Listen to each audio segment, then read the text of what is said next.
The Puppeteer Francis. In Edelstein, Glimmer required additional sources of power for his experiments. To supply him with what he needed, Orchid ordered Francis the Puppeteer, the Black Wing's lowest ranking officer, to use his puppets to seize control of Victoria Island in order to find the Seal Stone, which she believed had enough power to revive Lotus. Orchid then told her followers that finding and destroying all the Seal Stones would allow the Black Mage to return. Francis used his puppets to manipulate the behavior of monsters, such as horny mushrooms, orange mushrooms, ghost stumps, and many others. On Rien, Aran finally awoke from ice, where she found Lilin waiting for her. Aran discovered that she had no memories, which Lilin explained was a result of the Black Mage's curse. Author's note: this was retconned, as none of the other heroes experience any amnesia. I personally think that Aran just hit her head too hard during the final battle. Lilin explained that that the curse on Aran had caused the island of Rien to become permanently frozen, even though it hardly ever snowed naturally. Author's note: this was also retconned by the Silent Crusade storyline. When you go back in time and speak with Maha, he tells you that he plans to bring Aran to Rien because he hopes that the cold island will slow down the curse. She took Aran into town, where the penguins who lived there were amazed at the prophesied return of the hero. Lilin explained that her clan possessed a book of prophecy that foretold the hero's return, and that she was the last member of her clan still living on Rien.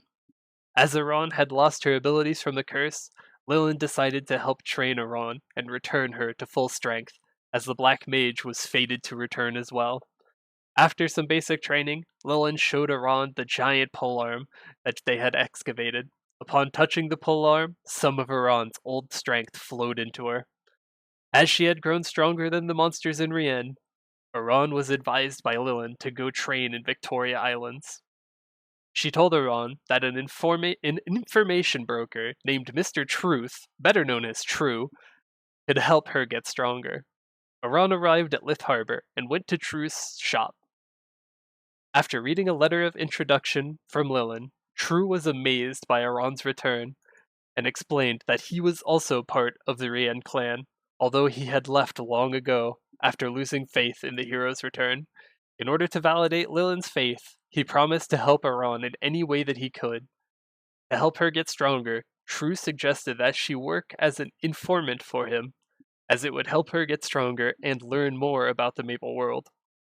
He sent Aran on a test mission to get the latest news from the crewmen who worked in Lith Harbor. Aran questioned Tio, who offered to exchange the information for snail shells, which he believed could help ease his arthritis.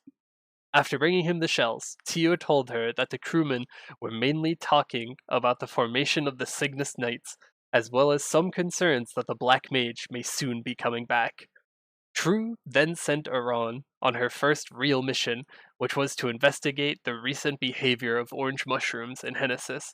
There, Aran spoke to a mushroom researcher named Scars, who asked her to defeat cynical orange mushrooms for him.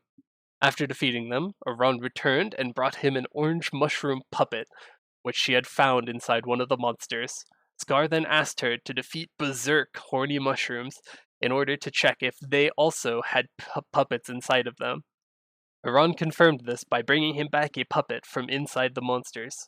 Scar's hypothesis that the puppets were responsible for the strange behavior of the monsters, well, confirming Scar's hypothesis that the puppets were responsible for the strange behavior of the monsters.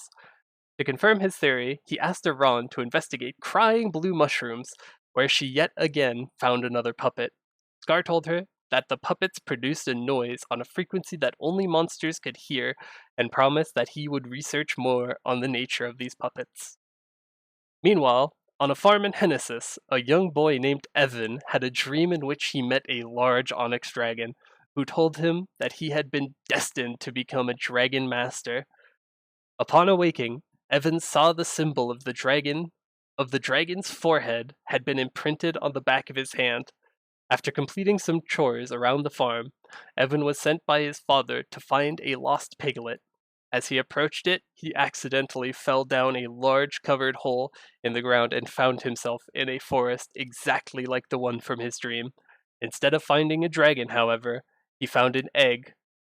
Talking to the egg, Evan climbed out of the hole and took the piglet back to his father. He then obtained an incubator from his brother Utah and placed the egg inside, or taking the egg rather, not talking to it. Soon after, the egg hatched and a baby dragon emerged from it. The dragon introduced himself as Myrrh and explained that their souls were now bound together by the spirit pact. With Myrrh's help, Evan learned that he was able to use magic, allowing him to quickly complete his other chores. After feeding Myrrh, Evan was sent by his father into town to deliver a letter to Chief Stan. Stan read the letter, which explained that there was a shortage of pig meat. Offering to help, Evan was sent by Stan to hunt orange mushroom caps. Myrrh believed that helping people had to be the Dragon Master's calling, and urged Evan to find other people in trouble. Evan went to Rena's house and met with Rena, who needed blue mushroom caps for a blue mushroom porridge that she wanted to make for her sick friend Maya. However, she warned Evan not to go near the monsters, as they were much more dangerous than orange mushrooms. At Myrrh's insistence, however, Evan went anyways and brought the caps for Rena to make the porridge. Soon after, Chief Stan contacted Evan and explained that he needed help with something, but he first wanted to test Evan's strength before entrusting him with the mission. He then asked Evan to bring back a puppet from the crying blue mushrooms. After proving himself, Stan asked Evan to investigate the Golem Temple, as the golems had become increasingly restless. At the Golem Temple, Evan found a mysterious building with a puppet hanging from it. He reported his discovery to Stan, who noted that the town could handle weaker monsters such as pigs or mushrooms, but golems would be extremely dangerous. Soon after, Stan contacted Evan and told him that Camilla, Utah's girlfriend, had been kidnapped by the golems while she had been out picking strawberries. Evan rushed to the temple and quickly defeated the enraged golems who had taken her. After bringing Camilla back to town, Stan expressed his gratitude. Wondering about the cause of the golem's behavior, Stan asked Evan to speak with Camilla about anything strange that she might have noticed. Camilla told him that she had seen enraged golems coming out of the same mysterious building that Evan had discovered. Stan then asked Evan to go into the building and eliminate the enraged golems to see if they had any clues. After doing so, Evan brought back a golem puppet, confirming Stan's suspicions. As a final favor, Stan asked Evan to warn the other towns of Victoria Island. He asked Evan to go see Bruce, an archaeologist who had been sent to study the golem's behavior, in order to have him explain the details to the other towns. Bruce told Evan that he couldn't possibly go to every town on Victoria Island, and instead suggested that that Evan ask Luke, a member of the Victoria Guard, as he could spread the word more easily. Bruce also suggested that it would be helpful if Evan brought evidence, and so Evan found a golem puppet and took it to Luke. Though Luke was doubtful that the puppet could cause something so major, he nevertheless accepted Bruce's word as a professional and agreed to warn the other towns. At Luke's request, Evan traveled to Perion to warn Ian, a resident of the town, about the monsters.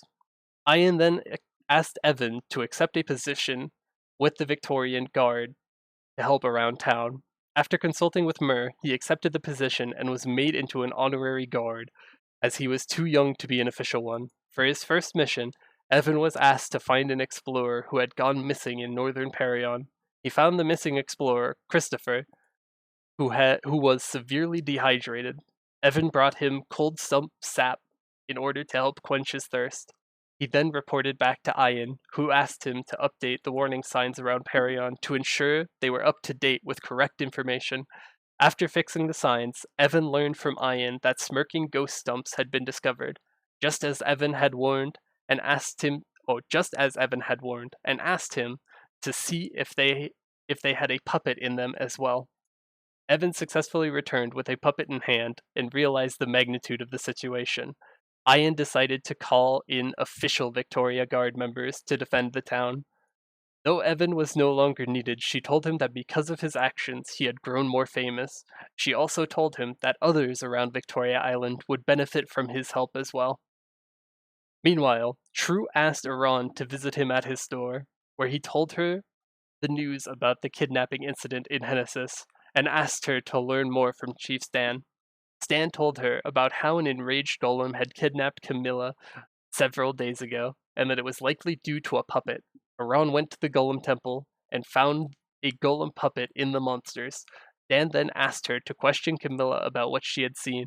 When Aran asked Camilla if she had seen anything suspicious near the golem temple, Camilla replied that there were always explorers around the temple, though there hadn't been anyone suspicious at the time.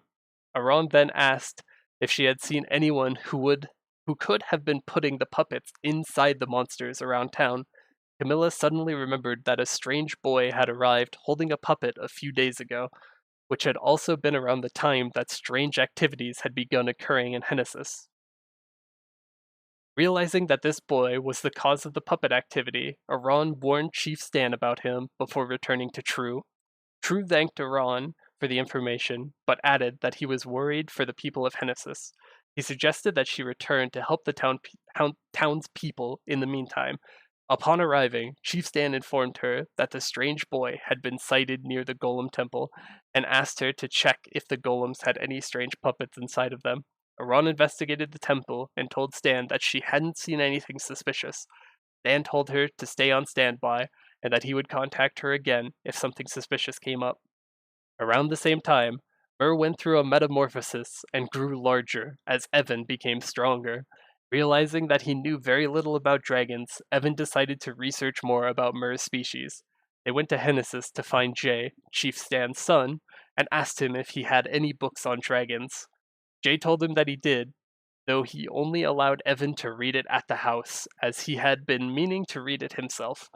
Evan read that Mur's species was part of a category called Special Dragons, but details about Special Dragons were in the next volume of the book. Jay suggested that they visit the Magic Library in Linnea in order to find the next volume. There, Grendel told him that the book had already been checked out. After a long search, Evan finally tracked down the owner and obtained the book. He then discovered that Mur was a type of special dragon called an Onyx dragon, whose souls were completed after forming spirit pacts with humans who possessed a soul of the same frequency. However, he also discovered that Onyx dragons were said to be extinct. Refusing to believe that he was the last of his kind, Mur insisted they do more research. Evan asked Grendel about Onyx dragons, who told them that his friend, Chief Tatomo of Leafrey, was a halflinger, a race of dragon experts, and promised to ask him more about Onyx dragons.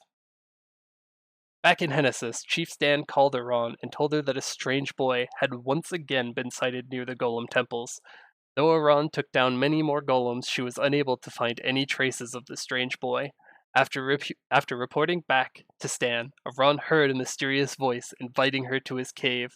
Aran was teleported to the cave, where the strange boy introduced himself as Francis the Puppeteer from the Black Wings. He told Aran that she had annoyed him by getting rid of his puppets and threatened her with the wrath of the Black Mage if she didn't stay out of his way.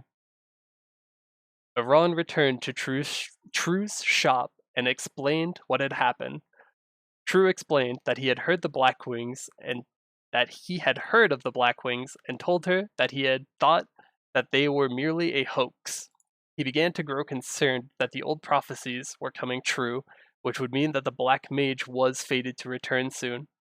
He resolved to look into the Blackwings and told Aran to inform Lilin about the latest developments, adding that the return of the heroes, the followers of the Black Mage, and the prophecy were all connected. Given how much Lilin had researched and believed in the heroes, True told Aran that Lilin had a right to know as much as anyone. Aran returned to Rien and explained the situation to Lilin. She replied that the Book of Prophecies stated that the heroes would return and destroy the Black Mage for good, that the rise of the Blackwings seemed to confirm that the Black Mage was still alive. When Aran asked if Lilin was afraid, she responded that she had no fears, as she was certain that Aran would defeat the Black Mage. She reassured Aran that it was clear that her strength was returning since coming out of the ice, and that there was no way that Aran had endured so much suffering only to lose to the Black Mage. Just then, True got back to Aran and asked her to investigate the smirking ghost stumps in Perion, citing the similarities between their appearance and the events in Henesys, and suggested finding 10 boogies for more details. Upon arriving, 10 boogies told Aran that a puppet was the likely cause of the strange behavior, but after defeating the smirking ghost stumps, Aran was unable to find any puppets inside of them. 10 boogies then showed her a monitor that could detect puppet activity, which confirmed that there was a puppet in the area. She explained that if a puppet were inside a monster, the puppet's energy on the monitor would have been moving, but the monitor indicated that the puppet's energy was very still. 10 boogies suspected that the puppet was hidden in the area and asked Aran to investigate. Aran then discovered several puppets hidden beneath piles of old relics. With this information, 10 boogies concluded that firstly, aberrant monsters' behavior always stemmed from a puppet. Secondly, the puppets didn't have to be inside the monsters, merely in the area. And finally, the puppeteer had the power to control all of Victoria Island, not just a specific town. With her investigation complete, Aran reported back to True, who told her that he would look into the puppeteer's activity in order to pinpoint his location. He also warned Aran that since she had disrupted the puppeteer's plans several times, he might try to get revenge. 10 Boogies then contacted Aran and asked her to deliver her research report to Nineheart, as she was unable to leave her post.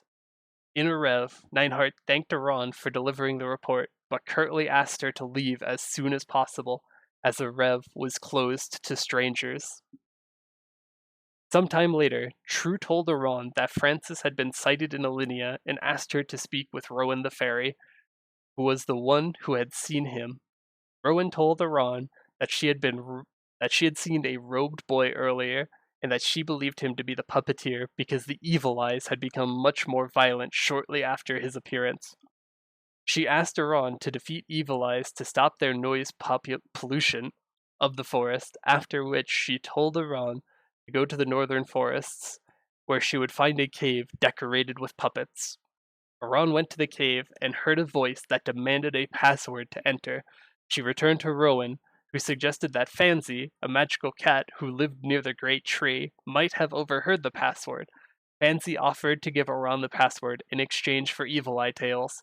He told her that the password was "Stars is a genius puppeteer," explaining that he hadn't caught the first word, though he added that it sounded like a name. Aran returned to see True, where they deduced that the missing word was Francis. With the password, Aran entered the cave and confronted Francis, who was shocked that Aran had managed to infiltrate his cave. Aran then proceeded to soundly defeat Francis, although he managed to escape. Aran then took a document from his cave and brought it to True. He realized that the document was written in code and told Aran to bring it to Lilin, who was a master codebreaker. Lilin solved the code and learned that Francis's mission was to recover the seal stone of Victoria Island, and that he had been using his puppets to control the monsters of Victoria Island in order to find it. The report also showed that due to unforeseen complications from external forces, the mission had been delayed and Francis had requested reinforcements. Lilin was unsure what the seal stone was, but as it seemed to be something that the Black Wings were searching desperately for, she believed that it had to be closely related to the Black Mage. Knowing that Aran was likely the external complication that Francis was referring to, Lilin advised Aran to exercise caution and to continue training. Soon after, Lilin called Aran back to Rien because of the strange behavior of her polearm. Aran returned to Rien and found the polearm vibrating, as well as the spirit floating next to it. The spirit told Aran that he had been trying to call her for some time and introduced himself as Maha, the spirit of her polearm. Having lost her memories, Aran was unable to recognize him and instead asked Lilin, who told her that the hero's weapons were said to have personalities of their own. Author's note: this has been retconned, as none of the other heroes have spirits in their weapons. The only other instances of a weapon with a spirit are Damien's sword being possessed by the spirit of vengeance, and Alpha and Beta's swords. being possessed by Lapis and Lazuli. In order to help Aran remember Maha, Lilin told her to visit Mirror Cave and look into the Mirror of Desire, which had the power to show whatever the user desired. Through the mirror, Aran witnessed her past self going to Mulung in order to obtain the greatest weapon ever made by the master blacksmith. After completing a trial to prove her strength, the blacksmith had presented her with his finest creation, Maha. Aran then returned to Maha and told him that she remembered him. Maha was overjoyed and explained that since her body had gone through intense training in the past, her powers could be jogged through muscle memory. He then used his powers to restore part of Aran's old strength.